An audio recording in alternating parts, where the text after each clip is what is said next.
Hello, and welcome to the Tesla Tips and Tricks podcast, now with over 280,000 members and growing in our Facebook group. This is Rod Stuckey, here with me, EVBid's co-founder and Tesla Tips and Tricks administrator, Tori Hornsby. Tori, how's it going? It's going great. Good to have you as always. In this podcast today, we're going to cover some interesting posts from our T3 Facebook group, including favorite tips for new Tesla owners, extending tire life, how to handle power outages, Model 3 versus Model Y comparison, and how long do Tesla batteries last. But first, for those who may be unfamiliar, Tori, tell us a little bit more about the T3 community. Sure. Well, as you mentioned, it's the largest Tesla Tips community in the world on Facebook with over 280,000 members. And our community provides real-world tips for current and prospective Tesla owners to maximize their Tesla ownership experience. Obviously, with Tesla Tips and Tricks having 280,000 members, you can imagine that the comments can sometimes get out of hand. And, we work really hard to fight spam, to remove inappropriate content, and really ensure the community is remaining polite and courteous for all members.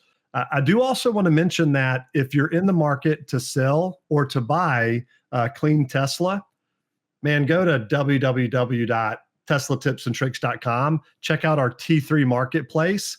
You can avoid all that typical marketplace drama, and you can have a really incredible experience. It's the absolute best way to buy or sell a Tesla. That's right. Best of all, it's safe and secure. And done right. So with that in mind, we're going to jump into the top 5 posts. Please click like and subscribe buttons. It really helps to keep the Tesla Tips and Tricks content coming your way. Coming in at number 5, Tori, I'm going to kick it over to you here. What are your favorite Tesla tips for new owners? This is a good one. It is. Yeah. Ethan asked this. And man, there's a lot of really good responses here. So recommend that you join our group. Just search up Tesla Tips and Tricks and you'll find us there on Facebook. But I'll read through some of them. First, from Danuth, it says that battery doesn't store miles. Set it to battery percentage instead of range and miles so that you can understand that your battery is being used by all the systems in the car, not just range. So that's a really good piece of advice there. Set your home address in the satellite so that when you want to navigate home, you can just swipe down on the text box on the navigation. This is one that I use all the time. And you can just put on the destination on the big main screen in the Tesla and just swipe your finger down and it'll take you home. So that's a really good tip there. Nicole says, get the sunshade for the roof. There's a lot of glass up there. So if you're in Florida summer or Georgia, where I am, you're in Florida, of course, Rod. But the sunshade, the sunshade to block the light and the heat getting into the car. The tint and the UV blocking on Tesla windows is very, very good, but a shade is better. Nicole also says to get a tire plug kit and a pump since there's no spare. That's great advice. Ooh, yeah, that is good. Raj says to enable the pin to drive feature if you're in sketchy areas, just in case you forget your phone in your car and then somebody could drive because your phone's your key. Carlos says to just try to be light-footed on the accelerator pedal and you'll save range and tires.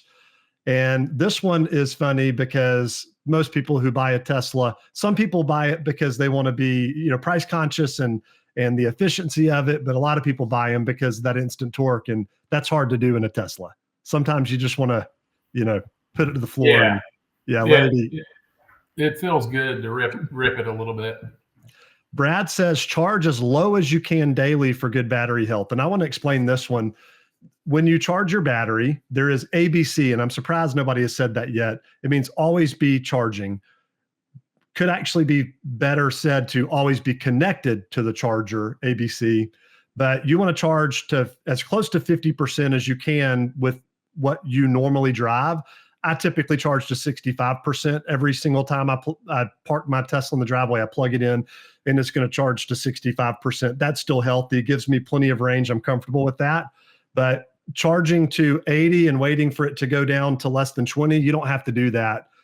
Just keep it charged. Always be connected and charging. Let it charge overnight to save some money. If your power company has rates that are less in non-prime time, that's what I do as well. And I save a couple of cents per kilowatt hour. But yeah, just keep that 50 to 70% charge.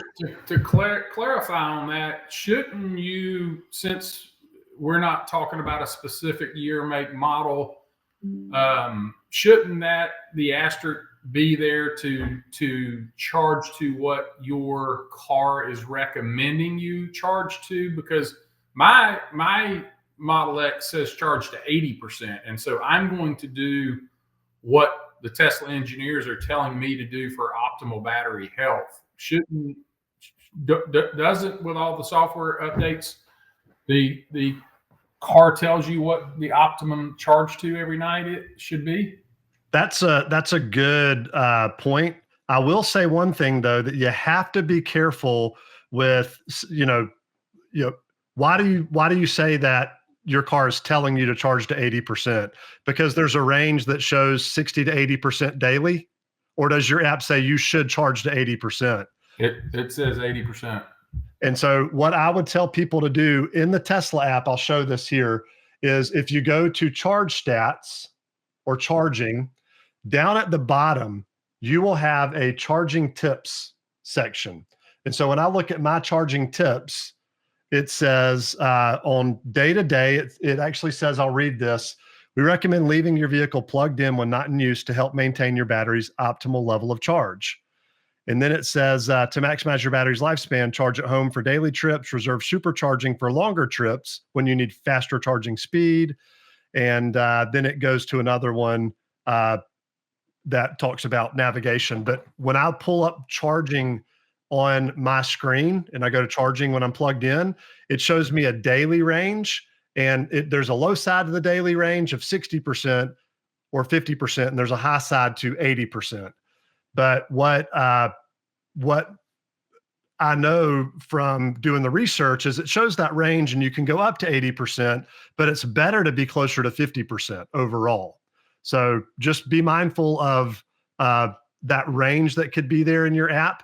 And then also, to your point, if you have an LFP battery, you're supposed to charge to 100%. It's designed for it. Yeah. So yes, do what your app tells you. Look at the charging tips. And for most batteries, lithium ion batteries, you're going to want to charge as close to 50% as you can. 80% is okay, but as close to 50% as you're comfortable doing. Yep. I love this one from Susan. Push the button of the charging cover to open your charge port door.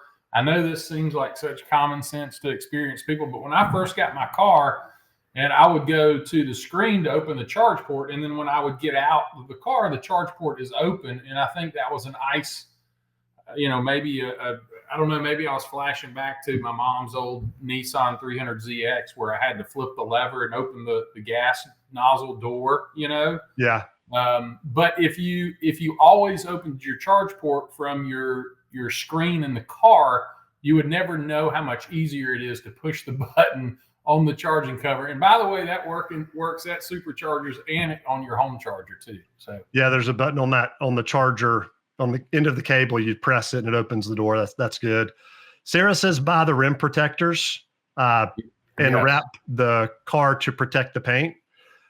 The rim protectors are a good idea because a lot of Teslas don't have, the tire doesn't stick out further than the wheel very much. And so it's easy to curb, to where in a lot of other cars, if you hit a curb, you don't damage the wheels as easily because there's more rubber that's sticking out on the outside edge of the wheel, and Teslas don't have that as much. Tori, why does wrapping? She says wrap the car to protect it, but why does the wrap seem to be so much more popular with Teslas than other brands?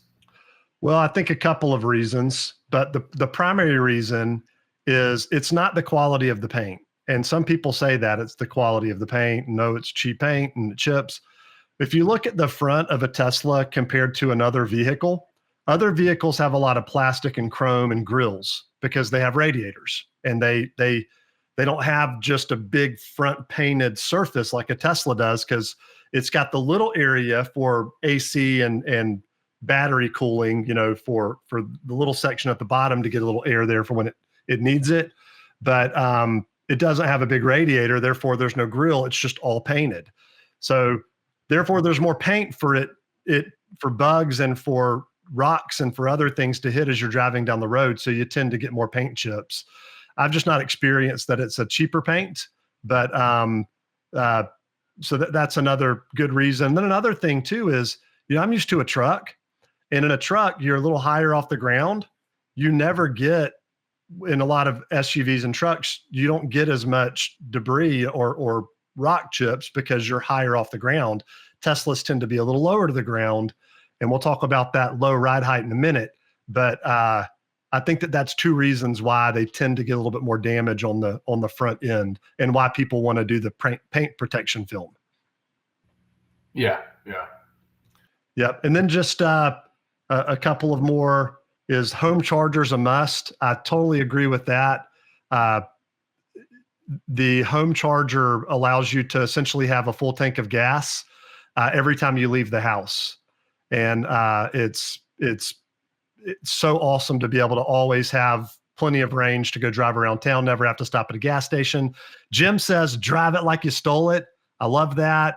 Nat says, purchase separate roadside assistance.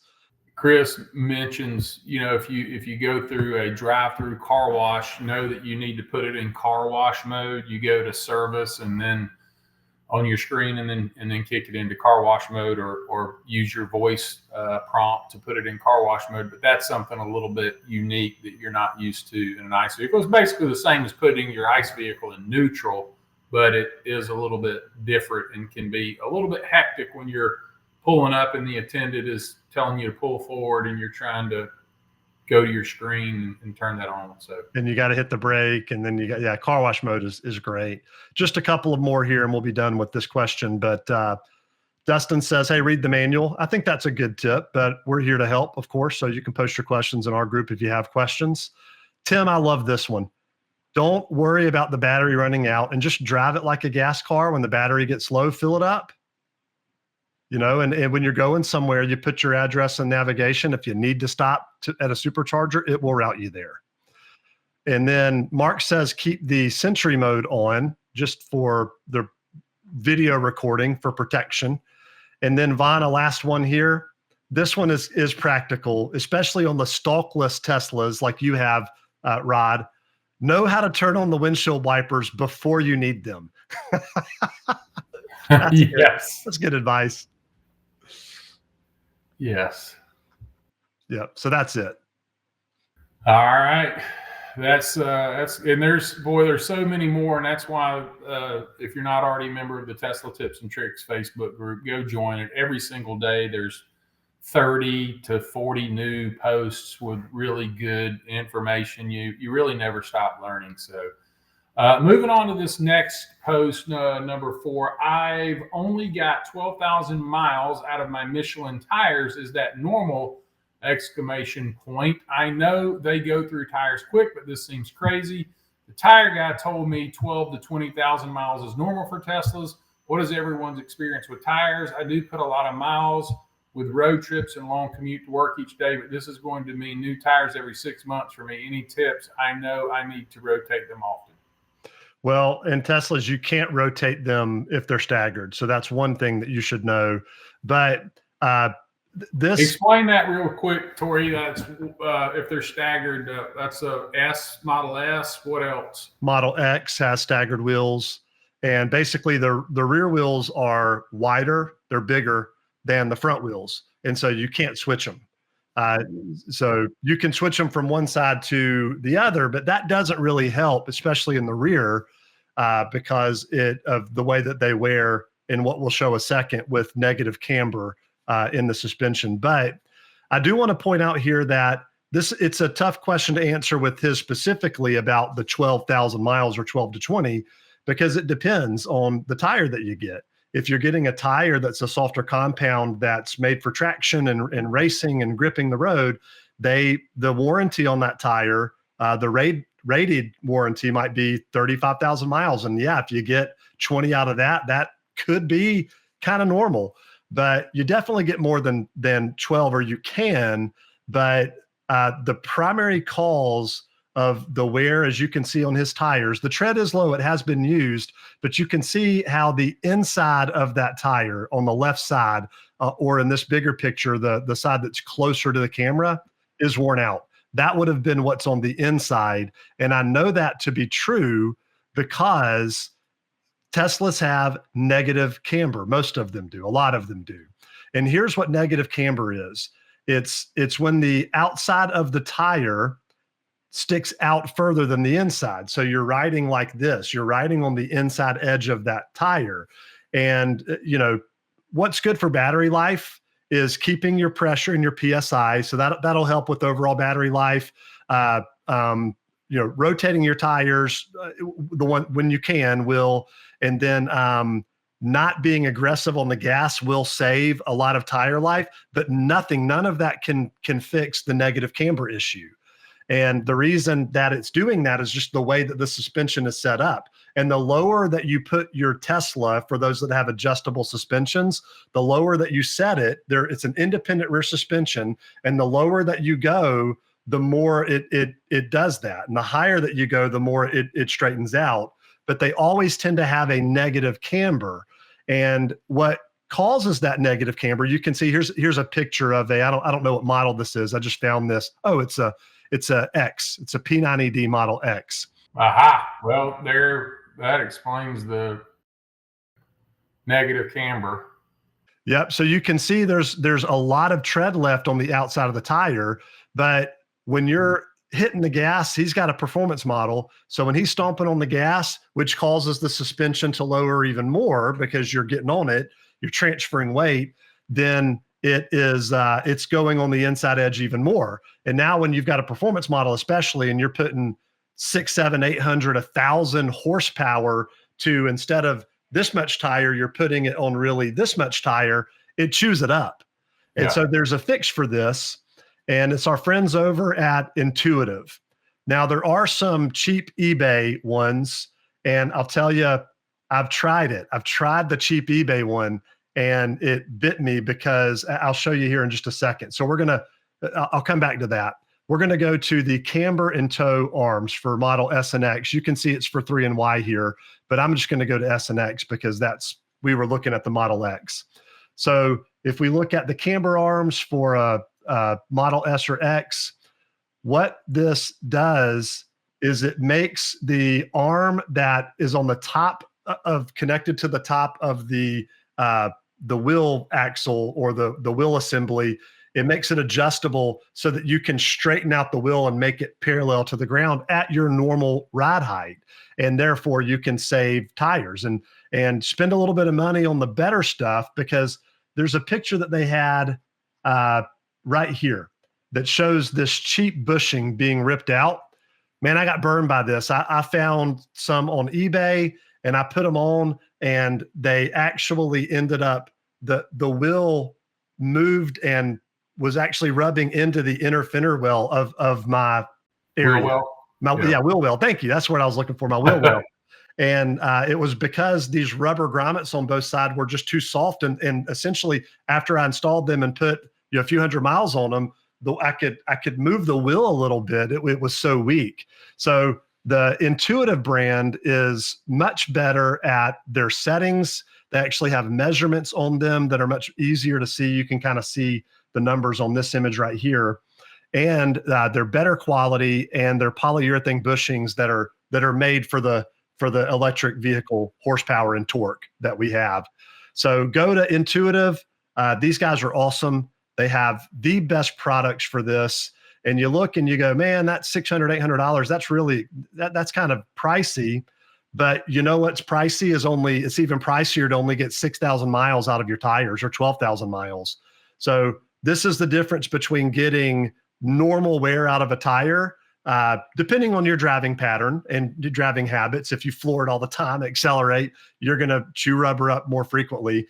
But getting what you should out of a tire in normal wear, and not only getting 6,000 or 7,000 miles out of a tire, This makes a huge difference.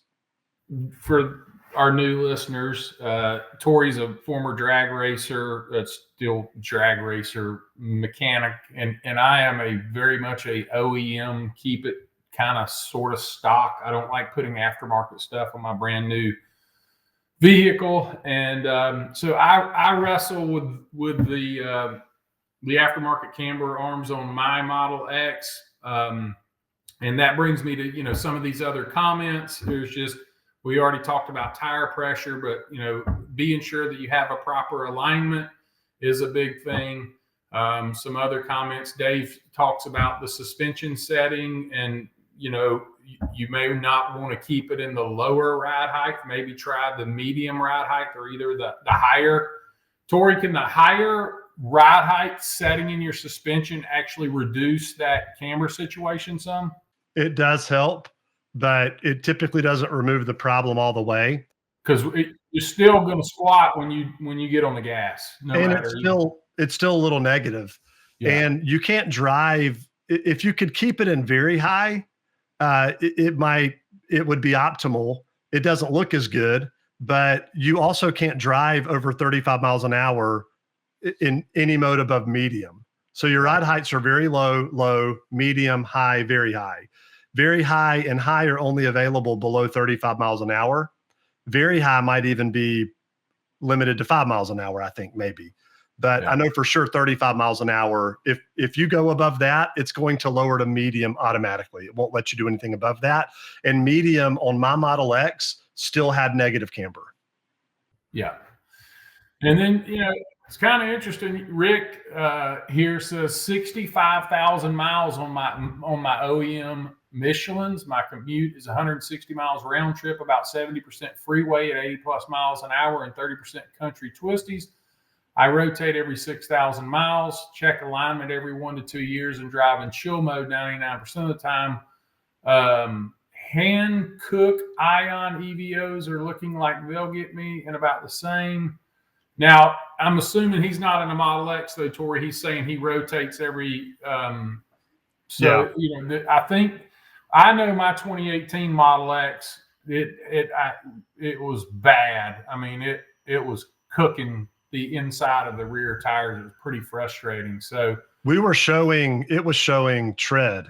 Like you could see, just like this picture I showed here. Yeah, like the outside of the tire looked great. Like these are nothing wrong with them. We didn't even know the tires were bald until you looked like under with a flashlight into the wheel well. And that's the danger here. And these pictures that they show down here of these blowouts are because when you're walking up to your Model X, for instance, and these pictures are Model X's, but when you're walking up to your Model X, you only see the outside couple of few inches of the tire, and you've got 60% of your tread left. Man, you're great. You're looking good. And then you have a blowout because you were showing tread and you didn't even know it. So definitely recommend doing this. Also, just watch your tire warranties. Be sure that you get a tire that's good for EVs because believe it or not, tires impact range.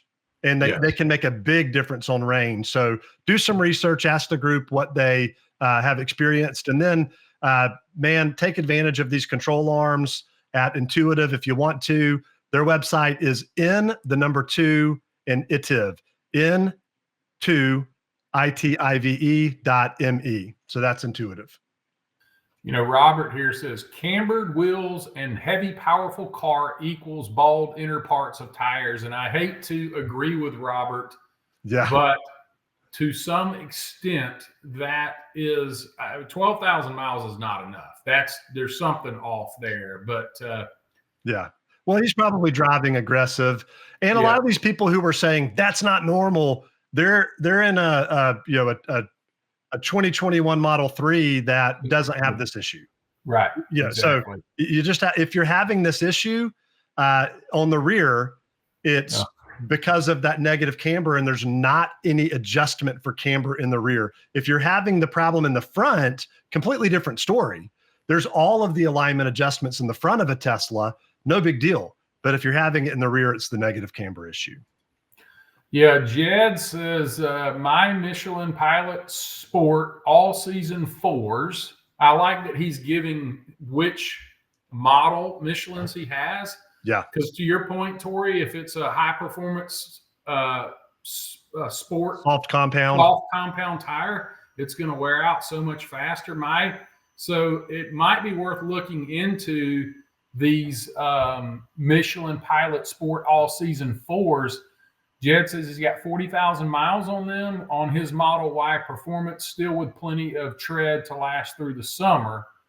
And he mentions bad alignment, improper tire pressure, neglecting tire rotations, and frequent hard acceleration, deceleration are your biggest tire killers. So that's some good information. You can even see his picture. I've got Jed's comment pulled up, and you can even see in his picture, the camera's at an angle, but I can totally tell he's got negative camber. Yeah, you can. You can see it in the picture. Now he's got a Model Y, and he's mentioning rotation. Tori, can you still rotate? Is there value in rotating side to side, or it doesn't fix the inner wear, and that's where the problem is.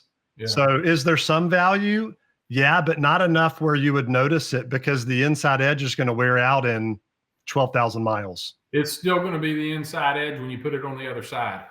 Right. And if you think, a tire is designed for, call it 40,000 miles of consistent across the 10 inches of tread, the 10 inches of rubber on the ground. Well, if you only use 4 inches or 3 inches of rubber on the ground, that even if you're not accelerating hard all the time, you're still going to chew through tires, because you're simply just not using all of the tread and the rubber that it was designed to use. Roweno says, my first set of tires lasted almost the exact same. When I got my second set, I drive with ease now. I don't race everyone anymore. I know that's the thing. I can relate a little bit, Sometimes, you just want to pretend like you're 18 again. So, all right, we done with tires? Ready to move on, Tori? Ready to move on. All right. Number 3, if power goes out at your home, what do you do if you drive a Tesla? This is my one concern about purchasing one. Where I live, we have hurricanes and have gone a full week plus without power. This is a great question. Jason nails it. Obviously, if you're ABC, if you plug it in every day, you're going to have your 65, 70, you mentioned 80% battery, depending on what battery your car has. If you have LFP, you're going to charge it to 100%. And that's going to help. You're never going to have a hurricane and go outside and your ICE vehicle has 1/8 of a tank. And by the way, one of the comments here I noticed by Noelle, she said, I'd rather have a Tesla in this situation. And I think of this for a couple of reasons. She says, because you can put it in camp mode, you can sleep in there with AC, you can charge your phone. Of course, the battery will run out at some point, but I would rather have a Tesla in that situation, just if I'm going to stay local, because I don't have to worry about trying to go and get gas. Right. And I can charge with the generator. And I didn't see anybody yet talking about a generator. But I have Nathan generator says pre-charge to 100% before the storm. Get a generator. Drive to a different charger that has power. That's another thing is, the shopping centers where the superchargers are will probably get power before your house if you lose power. And so go there. Some of them even have backup, generators as well. So you can try going there. But I think that every Tesla owner, that especially if you live in a hurricane area, if you don't have a generator for your house, you should get one that can charge your car, just in case. I think that's a good thing there. Yeah, but let me flip this question, Tori. If not for a hurricane, but let's say you had, a thunderstorm and you lost power, and your power company says it'll be back on within 24 hours. Can you use your Tesla, if it was charged to 100%, to run your refrigerator or get your AC working? Not most of them. The Cybertruck was the first one to roll out with Power Share, and it allows you to share. You can plug another EV into it. You can also, if you have the right adapters in the house, and the Foundation series Cybertrucks came with this, where you can power your house. But, Teslas don't have a 110 volt receptacle in there. And I've got a 12 volt adapter for charging my laptop. Maybe the newer Teslas have 110 volt. I'm not sure about that, but my Model X doesn't. And so I use the little 12 volt accessory plug with a power adapter inverter, and it provides 110 volt, but it won't provide the amps to do like a refrigerator or anything like that. And the most Teslas, except for the Cybertruck, aren't designed to be a power source, a big power source on the outside. What Noel's comment was, you can sit in the car, charge your phone in the AC, put it on camp mode. If you have a Model X or a Model Y, lay down the back seats, push everything forward, put down some blankets. You got a little place to lay down, and you could sleep in the cool if there's not too many of you. But most Teslas, except for the Cybertruck, can't power a house or big accessories from a house. Yeah. And it being down here where I'm at in Florida last year during Milton, I learned the hard way that gas, there's no gas anywhere. So just like you better fuel up your ICE vehicle before a storm, you better charge your EV, your Tesla up before a hurricane as well, because it doesn't matter if you're electric or ICE. If a hurricane comes, you're probably going to need to be prepared. So. Well, that's what Andy says is, drive to a public charger. Petrol stations or gas stations are dependent on power as well. They have to have power for pumps. And then last comment here. And during a hurricane, they're not out because of the power. There is no fuel. It is gone. That too. And that's what Jane said and most gas stations are out of gas. But Brendan says, hey, it's difficult to get gas in a natural disaster. I think you're putting too much thought into it. If a hurricane wiped out the power grid, only being able to use your battery once is likely the least of your worries. With that said, this is an area where it could be nice to have an ICE vehicle as well as a Tesla. And so we're certainly not anti-ICE vehicles. And if you're driving out, on a hurricane route and there's a lot of traffic, you might feel more comfortable having an ICE vehicle. And take it. But if you're going to stay in the house, have a generator and be prepared to charge it that way if you need to. But power's typically back on. In hurricane, when big hurricanes come through and mess things up a lot, you're typically not out driving like normal either. So you don't need as much battery life to be scooting around town doing your normal stuff. So but that's it. Yeah, the best of both worlds. It's really better is if you live in hurricane country and you have a generator, but we have a Generac, and then you can still charge your car, and you can drive past all the gas stations that are out of fuel. So that's the best of both worlds. But if a hurricane's come and charge you 100%, don't if you normally charge to 70 or 65 like I do. If I knew that, and I've done this before when I can see that bad thunderstorms are coming through, I up my charge to 100 because just in case, right? Yeah. All right, number 2. Okay, Tesla experts, which would be a better deal, the Model 3 with 29,000 miles or a Y that has 40,000 miles? Yeah, so 30,000 versus 40,000. I look at this in the 2020 Model 3 at 25.5, for $7,400 more, getting a 2-year newer performance edition Model Y. For those who can't see the screen, the 2020 is a standard range, and the 2022 is a performance Model Y. Yeah. Model Y. The $7,000 is that, to me, it's the Model Y all the way. But Chris says you need to drive them both. They own both. They prefer the Y. It's higher. It's more of an SUV. It's more comfy. The Model 3 is lower to the ground. Feel like you're sitting in a hole, but it drives like a sports car. And the Model Y also has a lot more storage. So if you're going to be hauling kids or you need storage, man, you got to go with the Model Y. What were you saying? Yeah, no, that's what I was going to say. Every time we do one of these comparisons between the Model 3 and the Model Y, and we tell people to go drive them, people love the storage of the Model Y. If you're, like you said, if you're into golf and you're throwing your golf clubs in, or you're, into the kids, sports and lugging things around, taking the family around, the storage of the Y is a lot of value. Yep. Alan says that Model 3 is not all-wheel drive, and it's a shorter range battery.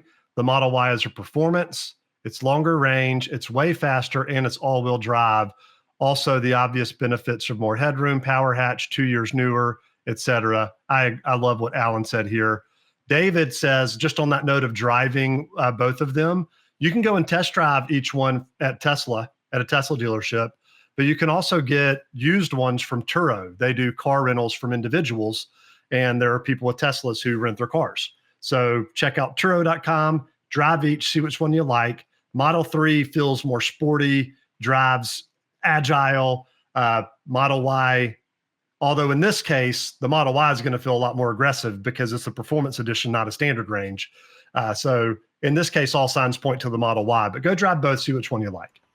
Yeah, just scrolling through the comments, it's overwhelmingly Y, MYP, Model Y performance, Y, definitely Y, no question, Y, Model Y. It's based upon the group's feedback, it's pretty it's pretty one-sided that the Y is for $7,000 more is a better value. So,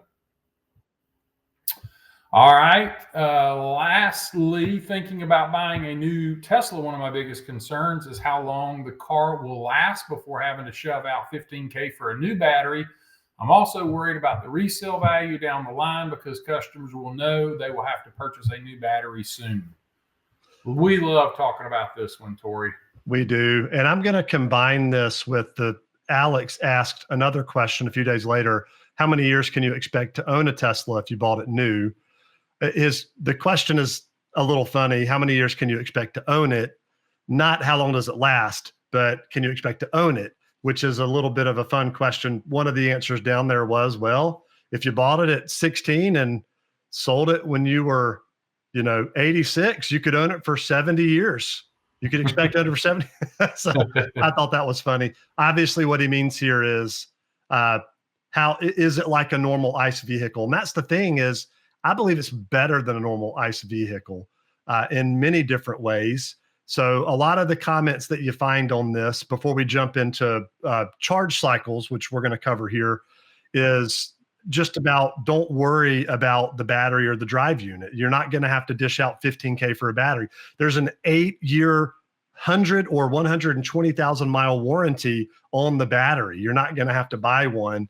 And then people are commenting that the price of batteries are coming down, that as more Teslas have been salvaged, crashed, and they're taking the good batteries out of those cars and they're reselling them. There's other providers coming and installing them that are not Tesla. And so the price of a battery replacement is becoming less and less expensive. So you don't have to worry about spending $15,000 for a battery at all. But if you buy a year-old Tesla or 2-year-old Tesla, you'll still have 6 or 7 years of warranty. Yeah. And my Tesla still has about 4 years left of warranty on the battery and 80,000 miles. I'm not worried about that at all. And even as I get to the end of battery life, which I probably won't keep this Model X that long, I'll get something new. But even as I get closer, if I did keep it and got closer to the end of that warranty, I wouldn't worry about it because of the price of refurbished batteries going down, but also because of what charge cycles are. So here, yes. Tesla batteries are designed to last 1,500 charge cycles. The drive units are designed to last 500,000 to 1 million miles. And so when we look at that, we know that we're going to get a ton of miles out of a Tesla. So what is a charge cycle? 1,500 charge cycles is what they're designed for. A charge cycle is the battery charging from 0 to 100% to its full capacity. And now we never do that. And so the way that this is measured is in small increments as you charge, as you go. So if you charge from 20% to 50%, that would be 0.3. It's 30% of one charge cycle. And so that's how the math is kept up. And I've been amazed as I've looked at these cars that have, 120,000 miles on them, and they have 800 and something charge cycles or 700 and something charge cycles. So when I think about that, I go, well, hold on. If they've got 150,000 miles and they've only done half of the charge cycles, that the minimum they're supposed to last is 1,500, then even the battery is just at minimum supposed to last the 300,000 miles.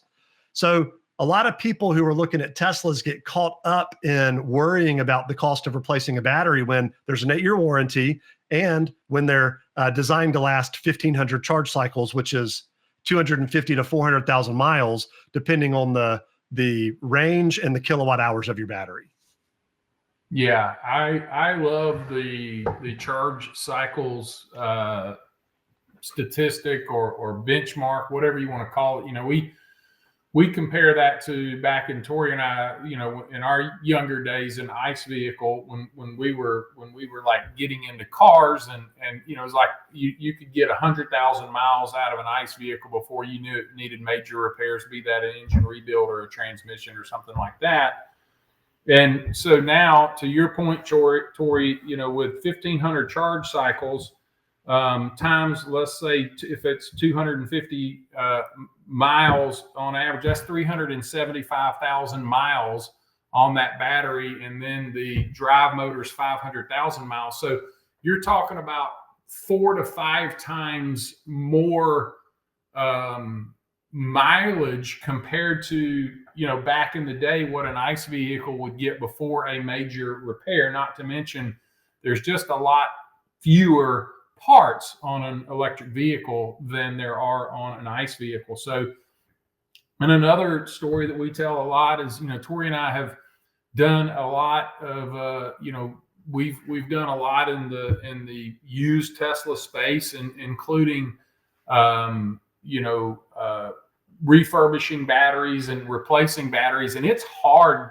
Try to find a Tesla with a bad battery. They're very, very hard to find because there's just not that many of them out there. And so I was going to mention that 1,500 charge cycles, when you understand the way you're explaining it, Tori, that is from 0 to 100. That's a lot of mileage. So you can have 150,000 mile Tesla that's barely broken in. It's just getting halfway there, ready to be used. Yeah. And that's what I love. One more comment here. It said, oh, here it is. Noel, another Noel quote from a different post. I think expensive battery replacement is an anti-Tesla thing. I don't really know anyone who has had to replace their battery. And she mentioned she's owned 3 Teslas. We've had several Teslas. We've never had to pay for a battery replacement in any of them. And like you said, we actually started looking for people who might have a Tesla with a bad battery that we would purchase and replace the battery in our shop. And there weren't any. Yeah. There just weren't any. And Scott here brings up a really good point too. The warranty guarantees 70% retention for 8 years or 150,000 miles. So he's basically talking about the degradation. The only bad batteries that we have found, it seems like if they're going to go bad, it's this degradation thing, and it's covered under warranty. So we do find Teslas from time to time that have new batteries, but those new batteries were covered under warranty because they had some type of manufacturer's defect that covered a battery replacement. We just had an auction for one of those, and it was an amazing value because it had a brand new battery that had been replaced under warranty. So they are also have, as part of the warranty, the protecting you from degradation so that you don't get to your 8 years and while it still runs, it doesn't have much range left. So that's another really cool thing about the battery warranty. And looking at these batteries that have been replaced, it's not even often, it's typically not due to the degradation, because they just don't degrade as fast as what people think. It's usually due to a little moisture got inside of the battery and is causing one of the cells to read an improper voltage. And when that happens, because it will be dangerous to charge, if one cell is overcharging, it's dangerous. And so the Tesla system just says, oh, there's an issue. And there are companies out there that you don't even have to replace your battery. They will fix it. They will unseal it, and they will dry that. If they have to replace the controller card in that one cell, they will, which is cheap. That's cheaper to do. I think it's like a couple $100 for one of those little cards. But then they'll clean it, they'll reseal it back up and install it. And it's reasonable. It's what it might cost to replace the alternator on some cars. Heck, my son's F-150 alternator was $1,500. And I don't think it's that much for some of these places that fix the batteries for you, maybe a little more. So there's a lot of options, and more are going to be coming out from repair shops who are taking advantage of these Teslas that have more miles on them. So it's going to get less expensive and more readily available to repair these batteries. Oof, you just reminded me, my son's F-150 four-wheel drive with 80,000 miles on it. His rear differential just went out. $3,000 to replace that. So just another example of more stuff to tear up on an ICE vehicle. Only 80,000 miles. I mean, that's crazy. It may happen, but it's pretty rare you're going to ever have a $3,000 unexpected repair on a Tesla at 80,000 miles. That would be wild. Now, this is a four-wheel drive, so granted. But well, and sometimes things happen. So will a battery go bad? Yeah, there's millions of Teslas, millions of them. So they're just like, should an F-150 differential go bad at 80,000 miles? No, that never happens. No, but until it does, right? It's very, very rare, and that's how we see these things with Teslas. Is it gets blown out of proportion by some of the anti-Tesla people and by people who just simply don't understand how they work. Yeah, yep. It is kind of one of the myths about EV ownership, is that you're going to have to replace the battery every 100,000 miles, and it's going to cost you $20,000. All right, Toria, we probably went over a little bit here, but always fun to do these top posts from the Facebook group, and appreciate everybody joining us for this episode. Toria, any final parting thoughts before we wrap up here? Check out T3 Marketplace at teslatipsandtricks.com, and let us know if you have any questions. If you're selling a Tesla, reach out. We'll sell it for you. It's easy, simple process. We'll walk you through it. And man, you'll love it. You'll get good value for it. It's not a wholesale value proposition here. It's retail market values, fair market values. So it's good stuff. Yeah. And if you haven't already, subscribe to our YouTube channel at Tesla Tips and Tricks, as well as in addition to our Facebook group, we have a Facebook page. So also go and like our or follow our Facebook page as well. So for Toria Hornsby, this is Rod Stuckey. Thanks for joining us. We'll see you on the next episode.